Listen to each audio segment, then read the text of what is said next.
بسم الله الرحمن الرحيم.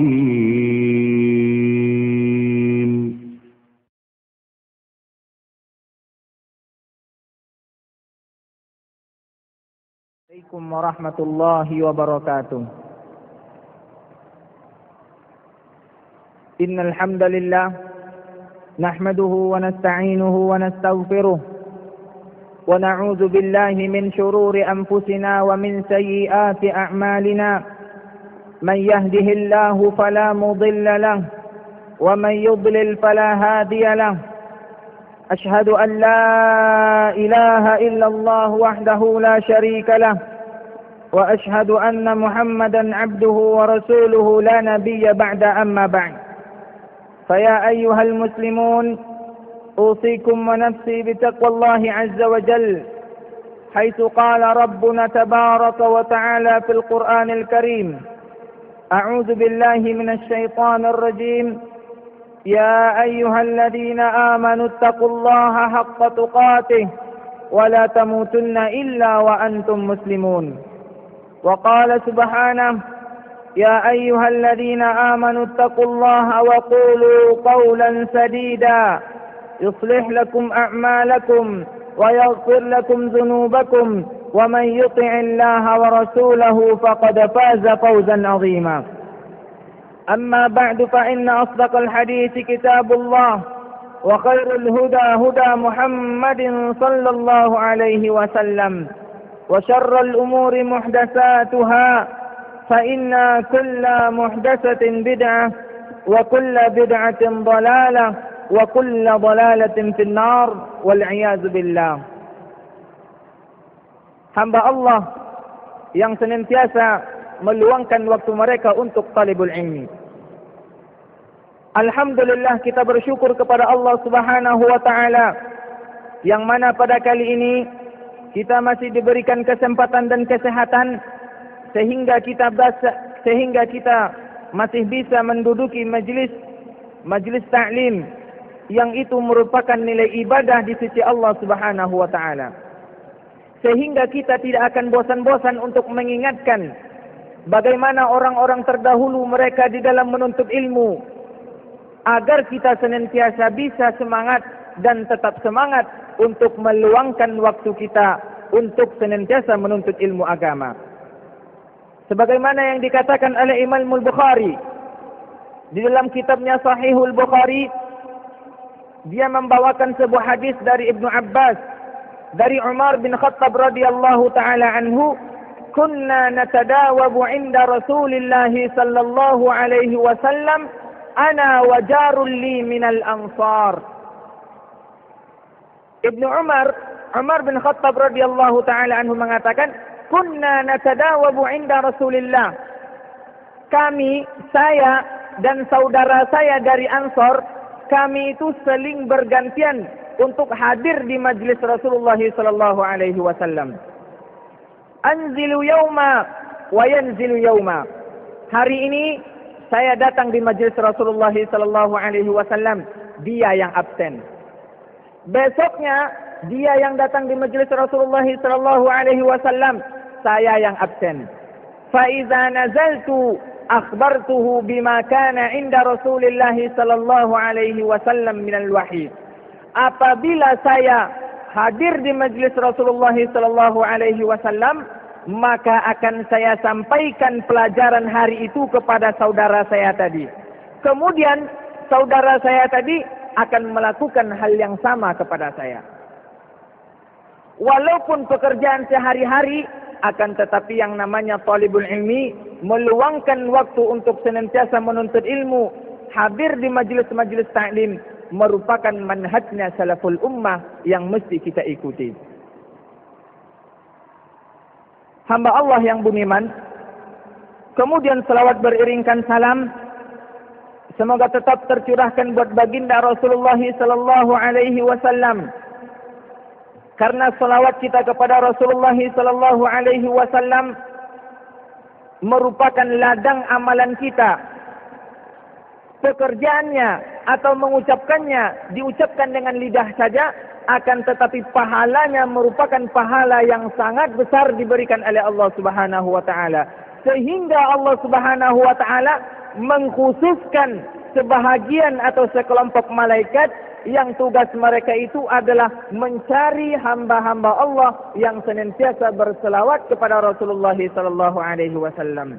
Rasulullah sallallahu alaihi wasallam mengatakan di dalam sebuah hadisnya, "Fa inna lillahi malaikatun sayyahina fil ard." Sesungguhnya Allah Subhanahu wa taala memiliki atau menugaskan sekelompok malaikat yang tugas mereka itu adalah mencari hamba-hamba Allah yang senantiasa berselawat kepada Rasulullah sallallahu alaihi wasallam dimanapun kita berada. Sehingga salah seorang cucu Rasulullah sallallahu alaihi wasallam mengatakan di dalam sebuah perkataannya, "Ma antum wa man fil Andalus illa sawa." Kamu yang ada di sini, kata cucu Rasulullah, yang mana pada saat itu dia berada di Madinah, kamu yang ada di Madinah ini dan orang-orang Islam yang ada di Andalus sana, ketika mereka berselawat kepada Rasulullah, sama nilainya, kata Rasulullah sallallahu alaihi wasallam. Semoga dengan kita senantiasa berselawat kepada Rasulullah sallallahu alaihi wasallam, Allah Subhanahu wa taala mengampuni dosa-dosa kita yang telah kita lakukan. Amin amin ya rabbal alamin. Hamba Allah yang berbahagia merupakan di antara kebahagiaan seseorang apabila Allah Subhanahu wa taala menganugerahkan kepada mereka manhaj atau akidah yang benar. Karena dengan akidah yang benar ini akan berakibat kepada pengamalan di dalam kehidupan sehari-hari. Kita masih ingat 2 hari yang lewat ada salah seorang dosen di Libya datang ke sini menyampaikan dengan judul Air Mata Surya. Di antara salah satu penyebabnya apa? Bukankah kebanyakan orang Surya itu adalah orang Islam? Bukankah di mata dunia Surya itu merupakan agama atau negara Muslim? Akan tetapi kenapa terjadi pertumpahan darah di antara mereka? Kenapa? Karena akidah. Karena sebagaimana yang kita ketahui di Suriah itu terdapat akidah Nusairiyah. Di Suriah itu ada yang namanya akidah batiniyah. Apa bentuk akidah batiniyah tersebut? Bentuk daripada akidah batiniyah tersebut sebagaimana yang digambarkan oleh salah seorang ulama yang bernama Muhammad bin Muhammad Al-Ghazali yang meninggal pada tahun 555 Hijriah. Dia mengatakan atau menggambarkan bagaimana akidah batiniyah tersebut. Zahiruhur rabb wa batinuhul kufrul mahd. Akidah batiniyah itu yang ada di Suriah sekarang ini secara zahir itu adalah Rafidah atau kita kenal dengan yang namanya Syiah. Itu secara zahir. Wa batinuhul kufrul mahd. Sedangkan secara batin itu adalah kekufuran yang nyata. Inilah yang menyebabkan mereka kenapa mereka berpecah. Di mata dunia Suriah itu adalah negara Arab. Di mata dunia Suriah itu adalah negara Islam. Akan tetapi setelah berapa banyak korban yang jatuh, itu tidak lain tidak bukan adalah gara-gara akidah. Sebagaimana yang kita katakan tadi, yaitu akidah batiniyah atau akidah Nusairiyah dan banyak akidah-akidah yang lain. Sehingga kaum muslimin atau saudara-saudara kita yang ada di sana yang tidak mengikuti orang-orang batiniyah tersebut, mereka itu semuanya ludes, dibunuh, dibantai oleh orang-orang batiniyah. Gara-gara apa? Gara-gara akidah. Memang secara zahir Islam, akan tetapi batiniyahnya itu adalah kufur. Sebelum kita melanjutkan, batiniyah itu apa? Dari namanya saja kita bisa menilai batin yaitu secara batin. Makanya ada di antara akidah mereka itu, akidah batinnya itu, kalau secara zahir, misalnya kita gambarkan masalah salat. Secara zahir, kita itu salat dimulai dengan takbir, diakhiri dengan salat. Itu kalau secara zahir. Akan tetapi orang-orang batinnya apa yang mereka katakan? Yang mereka katakan adalah bahwa sesungguhnya salat itu ini memang zahirnya, akan tetapi batinnya lain. Nah, begitulah yang mereka gambarkan di dalam setiap ibadah. Baik itu yang namanya ibadah puasa, atau ibadah haji, atau ibadah zakat. Seluruh ibadah di dalam agama batiniah tersebut, itu secara zahir sama dengan kita, akan tetapi secara batin, itu ada makna yang lain. Makanya kalau kita lihat orang-orang Nusairiyah atau orang-orang batinnya itu, tidak ada di antara mereka yang salat. Tidak ada di antara mereka yang puasa. Tidak ada di antara mereka yang haji. Tidak ada yang membayar zakat. Kenapa? Karena yang kalian lakukan itu, kata orang-orang batiniyah, itu hanyalah secara zahir saja. Akan tetapi definisi secara utuh, bukan itu yang dimaksud oleh Rasulullah. Kata orang-orang batiniyah. Kita contohkan lagi. Di antara gambaran orang-orang batiniyah. Karena ini, kenapa? Karena ini akidah itu, kalau sudah menempel di dalam hati, itu akan berdampak kepada amalan zahiriyah. Karena seseorang itu akan beramal sesuai dengan akidah mereka. Kenapa orang-orang Syiah membenci kita? Kenapa orang-orang Syiah itu mengatakan kita ini adalah najis? Kenapa orang-orang Syiah itu tidak mau salat bersama kita? Kenapa orang-orang Syiah itu tidak mau ruku, sujud bersama imamnya kita? Itu alasannya apa? Tidak lain, tidak bukan adalah karena akidah mereka. Ketika akidah sudah berbeda, maka amalan pun mulai berbeda. Ketika akidah berbeda, maka terjadilah pertumpahan darah sebagaimana yang terjadi di daerah Suriah sana. Makanya alhamdulillah, merupakan kebahagiaan tersendiri bagi seorang muslim ketika Allah Subhanahu wa taala memberikan kepada mereka petunjuk sehingga mereka bisa berjalan di atas akidah-akidah sesuai dengan pemahaman salaful ummah, sesuai dengan manhaj Al-Quran, sesuai juga dengan manhaj Kitabullah dan sunnah Rasulullah sallallahu alaihi wasallam. Dan tidak kalah pentingnya, wahai saudara kaum muslimin, hamba Allah yang berbahagia, yaitu masalah akidah itu juga akan berefekkan kepada kehidupan kita. Makanya kalau di antara ciri-ciri orang-orang yang husnul khatimah, mereka-mereka yang mendapatkan akhir hidup yang mulia, itu salah satu sebabnya adalah karena akidah mereka itu bersih. Dan merupakan di antara ciri-ciri orang yang mendapatkan su'ul khatimah atau akhir hidup yang jelek atau yang buruk, itu tidak lain tidak bukan adalah karena akidah yang salah. Kita contohkan, banyak para ulama itu yang akhir dari kehidupan mereka itu adalah penyesalan. Salah satu contohnya adalah Imamul Juwaini, baik itu ayahnya atau anaknya, Abdul Malik atau Abdullah Al-Juwaini, yang dia itu pernah menjadi Imamul Haramain, yaitu imam di dua masjid haram, Madinah dan Makkah.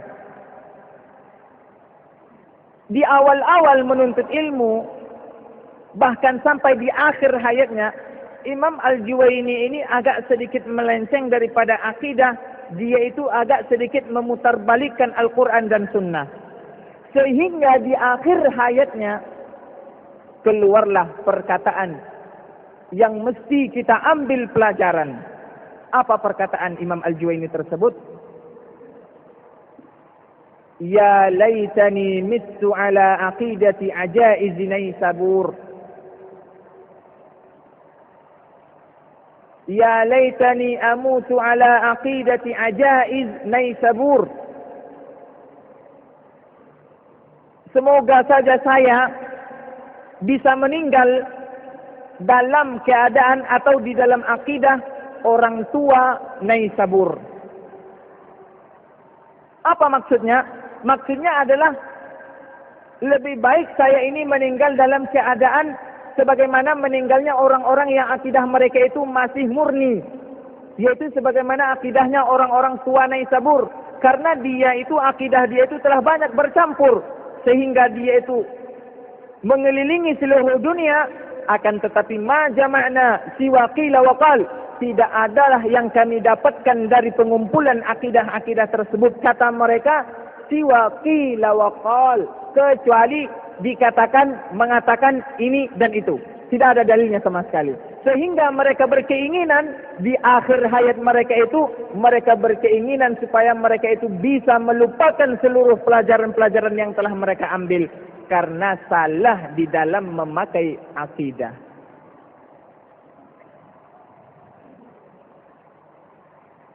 Begitu juga dengan imam-imam yang lain yang masyhur, seperti Imam Asy-Syahrastani. Begitu juga dengan imam yang biasa dianut oleh orang-orang daerah Asia, yaitu Imam Al-Ghazali. Oleh karena itu, hamba Allah yang berbahagia, akidah bukanlah urusan yang sepele. Karena akidah itu akan berdampak di dalam kehidupan kita. Bahkan sampai kita bertemu dengan Allah pun, si akidah tersebut akan berdampak. Siapa di antara kita yang rela ketika mereka berjumpa dengan Allah Subhanahu wa taala, akan tetapi akidah mereka rusak? Siapa yang rela berjumpa dengan Allah Subhanahu wa taala ketika mereka melakukan maksiat gara-gara akidah yang rusak? Makanya ada sebuah buku atau sebuah karangan yang judul daripada karangan tersebut adalah Detik-detik menjelang ajal. Di sana dilukiskan dan dikisahkan bagaimana akhir hayat orang-orang yang akidah mereka rusak. Bagaimana akhir dari kehidupan orang-orang yang akidah mereka itu rusak. Sehingga ada di antara mereka itu yang biasa main catur. Karena kebiasaan main catur ini, karena biasanya orang main catur itu, biasanya mereka itu mengucapkan ada yang namanya kaster. Nah, di sana diceritakan, karena kebiasaan dia main catur ini, akhirnya kalimat yang terakhir keluar dari mulutnya ketika berjumpa dengan Allah Subhanahu wa taala adalah Kak. Dia pun mati. Mati dalam mengatakan Kak. Di dalam kisah yang lain, mereka yang suka minum khamar mati dalam keadaan mengatakan atau meminta khamar.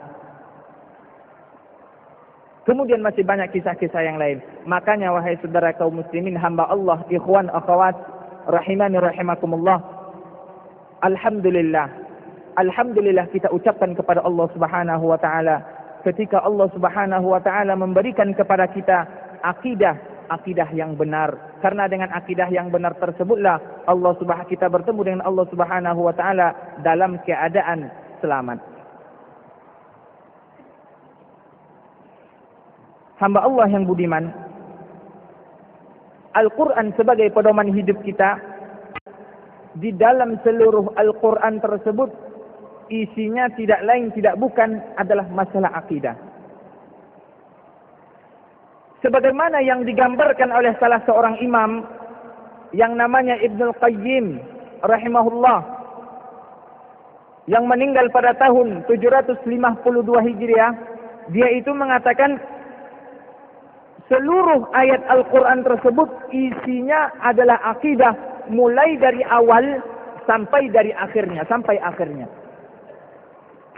Karena akidah tersebut tidak akan keluar dari 5 metode.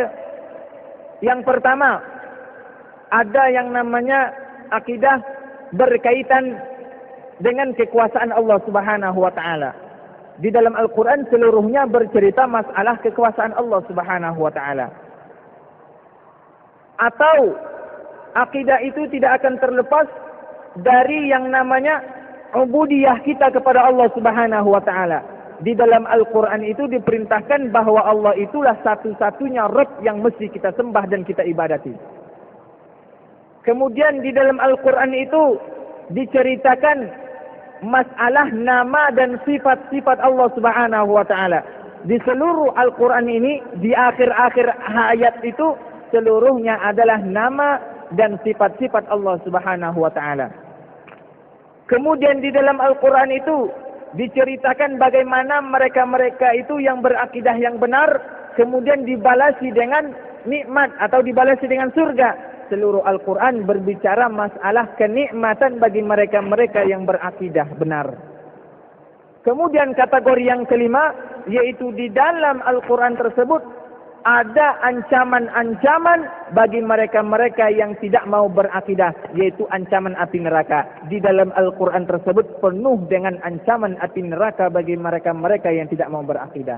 Inilah kata Ibnu Qayyim rahimahullah, seluruh Al-Quran itu tidak akan terlepas dari awal sampai akhir dengan yang namanya akidah. Kita contohkan satu saja, satu ayat kita contohkan.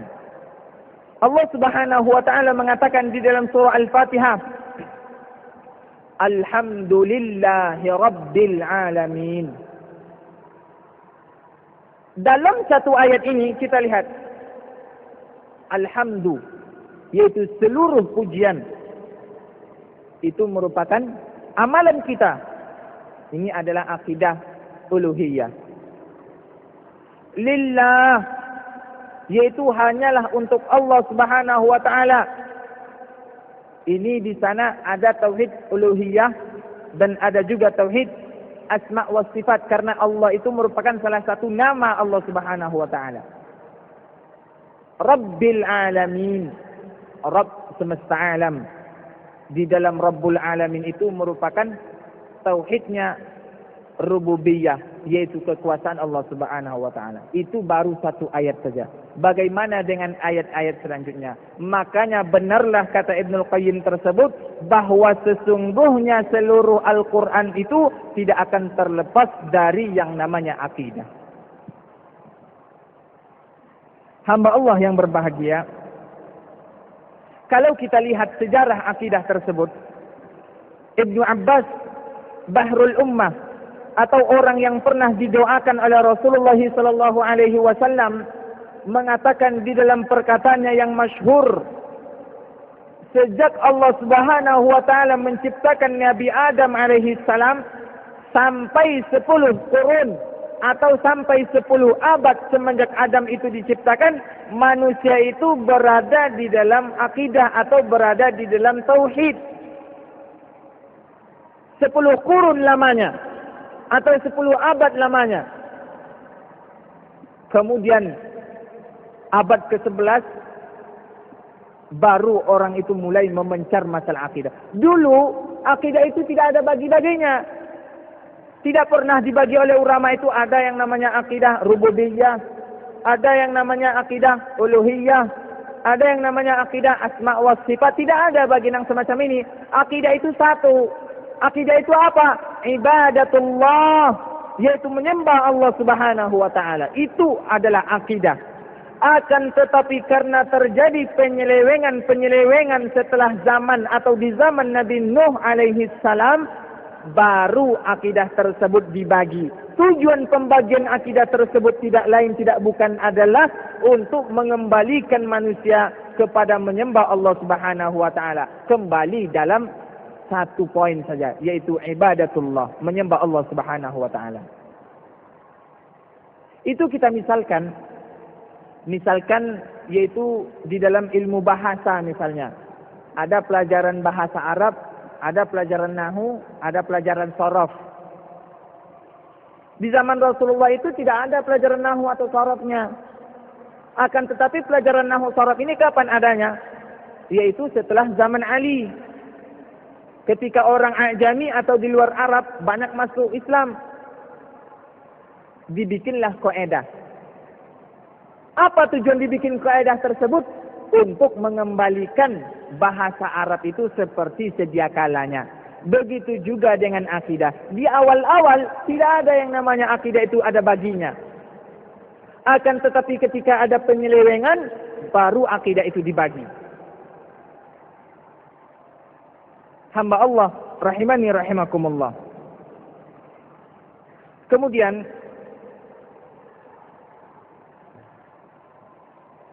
sebagaimana yang telah kita paparkan, pembahagian akidah tersebut tidak lain tidak bukan tujuannya adalah mengembalikan manusia kepada ibadatullahi wahda. Makanya ada yang namanya tauhidur rububiyah. Tauhid rububiyah itu adalah bagaimana kita menyembah Allah Subhanahu wa taala, bagaimana kita mengesahkan Allah Subhanahu wa taala, bahwa seluruh yang ada di permukaan bumi ini tidak terlepas dari kekuasaan Allah Subhanahu wa taala. Sehingga Allah Subhanahu wa taala mengatakan di dalam surah An-Naml, "Amman khalaqas samawati wal ard." Siapa yang telah menciptakan langit dan bumi? "Wa anzala minas sama'i ma'a." Siapa yang telah menurunkan air hujan dari langit?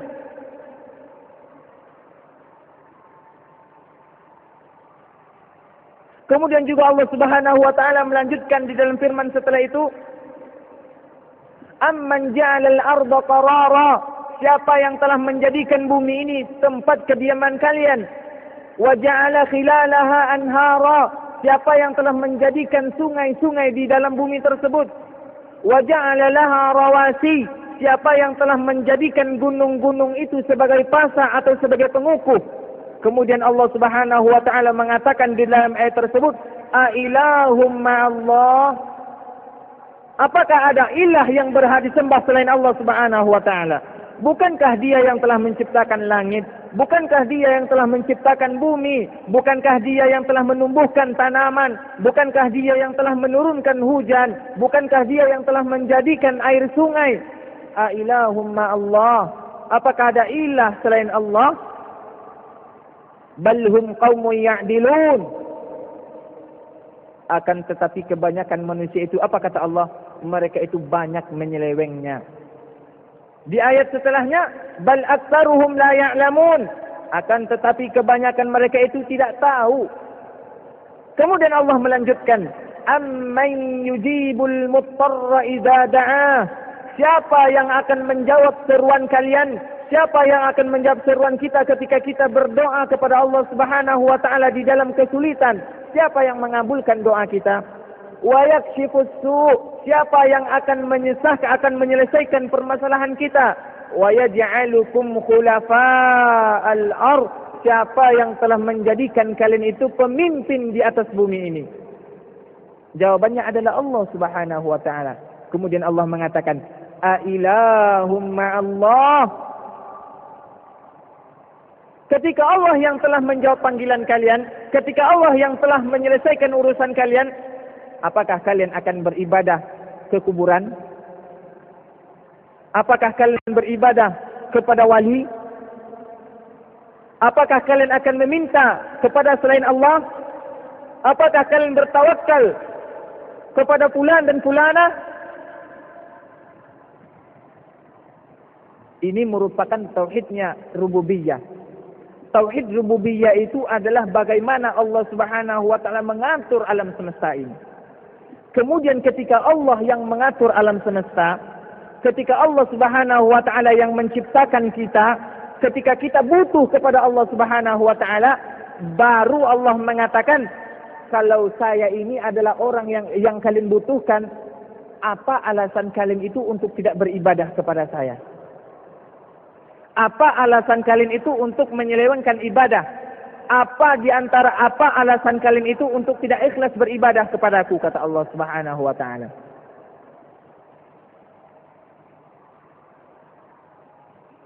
Hamba Allah rahimani rahimakumullah. Ini adalah sedikit masalah tauhid rububiyah. Kemudian tauhid uluhiyah. Di dalam masalah tauhid rububiyah ini, itu tidak ada seorang manusia pun yang ingkar kepada Allah Subhanahu wa taala. Karena semua kita itu mengakui. Kalau tidak diakui secara lisan, diakui di dalam hati. Sebagaimana yang dikatakan atau yang digambarkan oleh Allah Subhanahu wa taala tentang kisahnya Fir'aun.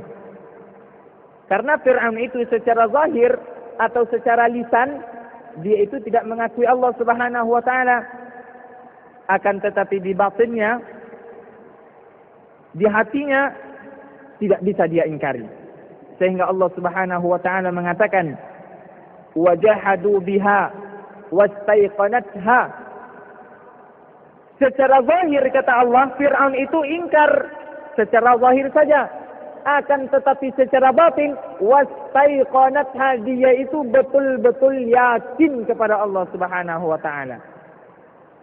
Jadi dalam artian yang namanya tauhidur rububiyah itu tidak ada satupun yang ingkar kepada Allah Subhanahu wa taala. Kemudian datang yang kedua, yang namanya tauhidul uluhiyah, yaitu tauhid bagaimana kita menyembah Allah Subhanahu wa taala. Di dalam menyembah Allah Subhanahu wa taala itu telah diaturkan oleh Rasulullah sallallahu alaihi wasallam. Karenanya yang namanya ibadah tersebut bukan hanya terfokus kepada solat saja. Ibadah tersebut bukan terfokus kepada puasa saja. Ibadah tersebut bukan fokus kepada zakat saja. Ibadah itu bukan terfokus kepada haji saja. Bahkan ibadah itu juga terfokus kepada yang namanya amalan-amalan di dalam hati. Misalnya rasa takut kita, misalnya rasa tawakkul kita, misalnya harapan kita kepada siapa kita gantungkan, takut kita kepada siapa, harapan kita kepada siapa kita gantungkan, tawakal kita kepada siapa.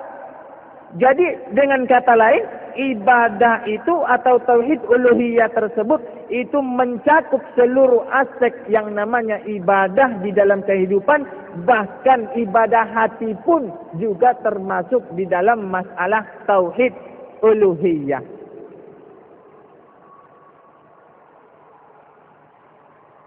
Makanya Rasulullah sallallahu alaihi wasallam kepada siapa diutus? Diutus kepada orang-orang musyrik. Orang-orang yang diutus Rasulullah kepada orang musyrik tersebut, mereka itu meyakini Allah. Mereka itu meyakini bahwa seluruhnya adalah karena Allah Subhanahu wa taala. Akan tetapi mereka menyelewengkan ibadah. Mereka itu menganggap bahwa mereka itu kalau meminta langsung kepada Allah Subhanahu wa taala rasanya tidak pantas, kata mereka. Mereka mengatakan kalau kami meminta langsung bermohon atau berdoa kepada Allah, rasanya itu kami itu tidak cocok. Makanya kami menjadikan Tuhan mana'buduhum. Kami itu tidak menyembah mereka. Jadi orang-orang musyrik itu mereka tidak menyembah patung. Illa liyuqarribuna ilallahi zulfa. Kecuali tujuan kami itu adalah untuk mendekatkan diri kepada Allah Subhanahu wa taala. Kita bawa kepada zaman-zaman kita. Kadang ada di zaman kita itu kadang-kadang meminta atau minta ampun misalnya melalui syekh misalnya, atau melalui kuburan misalnya. Makanya kalau kita lihat sebagian akidah kaum muslimin yang secara zahir mereka itu adalah Islam, banyak di antara mereka itu yang mengagungkan misalnya orang yang ada di kuburan, seperti yang dilakukan oleh orang-orang Syiah.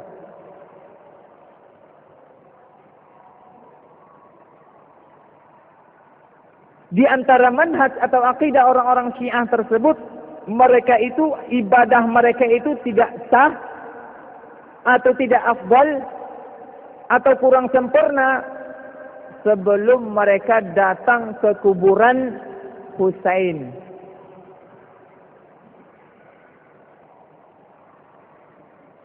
Dan juga di antara akidah mereka itu tidak akan sempurna sebelum mereka menjadikan tanah kuburan Husain tersebut dikantongi atau diambil tanahnya itu dibawa kemana-mana. Bahkan mereka itu mengatakan sesungguhnya tanah Karbala, yaitu di mana Husain itu meninggal, lebih afdal daripada tanah Madinah zaman sekarang. Sering kita katakan, kalau Ka'bah itu sekarang bukan satu di Mekah saja. Ka'bah itu sudah ada dua. Yang satu di Mekah, yang satunya di Karbala sana. Karena mereka itu ingin menyaingi Islam.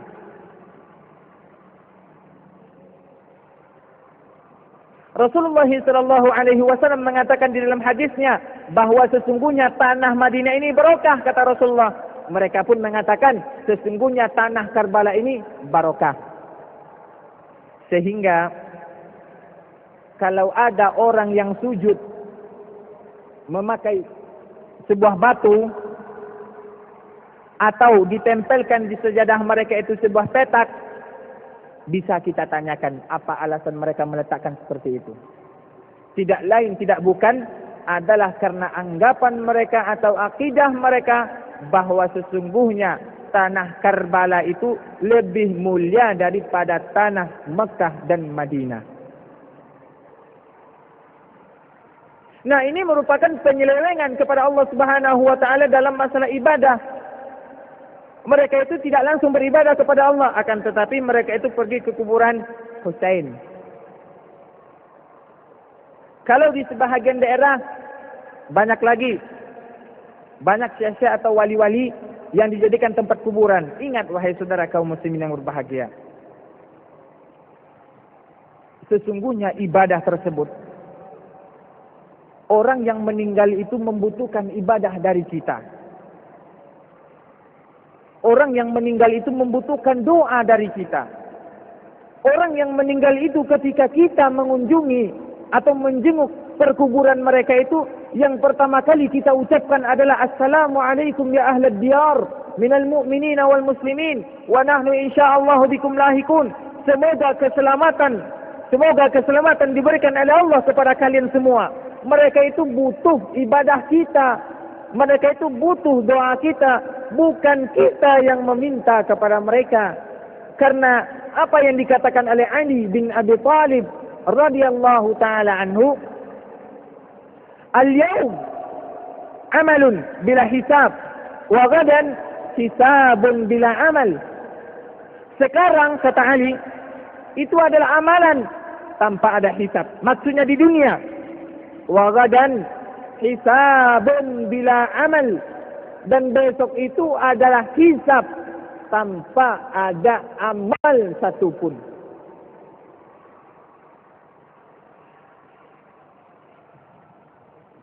Hamba Allah rahimani rahimakumullah, ini adalah masalah tauhid uluhiyah. Dan seluruh rasul mulai dari penyelewengan itu dimulai, yaitu zaman Nabi Nuh sampai zaman Rasulullah sallallahu alaihi wasallam. Tugas para rasul itu tidak lain tidak bukan adalah untuk meluruskan yang namanya tauhidul uluhiyah, bagaimana seseorang itu mesti beribadah kepada Allah Subhanahu wa taala. Bernazar harus kepada Allah Subhanahu wa taala. Meminta kelulusan misalnya kalau ada ujian kepada Allah. Meminta rezeki, meminta jodoh, itu tidak lain tidak bukan adalah kepada Allah Subhanahu wa taala. Apabila ada sedikit amalan-amalan dari amalan yang telah kita contohkan tersebut diselewengkan, berarti kita tauhid uluhiyah kita itu kena. Berarti tauhid uluhiyah kita itu agak sedikit menyeleweng. Itulah yang harus kita luruskan.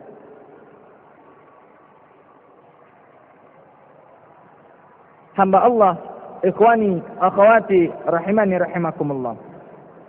Kemudian yang terakhir, yaitu ada yang namanya tauhid asma wa sifat, yaitu nama dan sifat-sifat Allah Subhanahu wa taala. Kita ambil satu contoh saja. Allah Subhanahu wa taala mengatakan di dalam surah An-Nisa dan masih banyak ayat-ayat yang lain. Inna Allah kana sami'an basira. Sesungguhnya Allah itu, kata Allah Subhanahu wa taala, Sami'a basira, mendengar dan melihat. Kemudian Allah Subhanahu wa taala menggambarkan di dalam surah Al-Insan, melukiskan manusia. Inna khalaqnahu min nutfatin amsyajin nabtalih faj'alnahu sami'an basira. Ketika Allah Subhanahu wa taala menciptakan manusia, Allah pun mensifati manusia tersebut sami'an basira. Manusia itu juga mendengar, manusia itu juga melihat.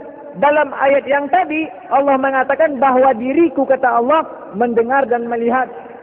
Di dalam ayat ini Allah Subhanahu wa taala mensifati makhluknya mendengar juga melihat. Pertanyaannya, apakah sama pendengaran Allah dengan pendengaran manusia? Apakah sama penglihatan dengan Allah dengan penglihatan manusia? Tidak sama. Kita contohkan di dalam makhluk saja. Kita sama-sama makhluk. Pendengaran kita itu berbeda dengan pendengaran binatang. Penglihatan kita itu berbeda dengan penglihatan makhluk yang lain. Itu antara makhluk saja. Bagaimana dengan Allah Subhanahu wa taala? Dia yang telah memberikan kepada kita pendengaran, otomatis dia itu lebih mendengar daripada kita. Dia yang telah memberikan kepada kita penglihatan, otomatis dia itu lebih melihat daripada kita. Berapa mata yang telah diciptakan oleh Allah Subhanahu wa taala? Berapa pendengaran yang telah diciptakan oleh Allah Subhanahu wa taala? Apa tujuan kita mengatakan hal yang semacam ini? Ini merupakan bantahan bagi mereka-mereka yang tidak mensifati Allah Subhanahu wa taala, atau bagi mereka-mereka yang mengatakan bahwa sifat Allah itu hanya sedikit saja. Di dalam makhluk saja, kita ini manusia itu sifat kita itu banyak. Kadang kita itu putih, kadang ganteng, kadang tinggi, kadang banyak. Satu orang manusia kadang lebih mempunyai sifat 20-30. Bagaimana dengan yang menciptakan sifat tersebut?